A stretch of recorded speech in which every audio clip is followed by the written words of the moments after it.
Luto tayo ng vegetable fried rice. Ayan. So, ginisa ko na siya sa bawang. Ayan. Tapos, nilagyan ko siya ng carrots at saka green beans. So, hintayin lang natin na maluto yung carrots at saka green beans. Saka natin ilagay yung ating rice. Ayan.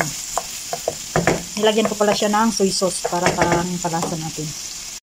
So, at dito, luto na yung ating carrots at saka ating green beans. So, ilagay na natin yung ating rice o bahaw. Ayan. So, simpleng luto lang ito mga kakusina. Ating breakfast.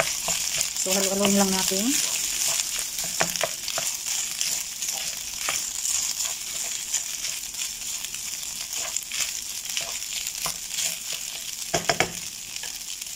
Ayan. Check natin. Ayan. Sarap. Ito lang, kahit walang ulam, okay na. Diba? So, lagyan natin ng fried garlic at saka spring onion. Ayan, para maganda-ganda yung ating kulay. Ang ating fried rice.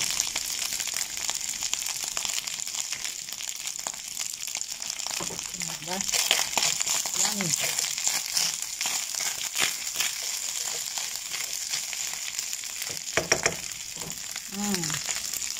Kahit yan lang mga kakusina, ang ating breakfast ay sapat na. Ayan.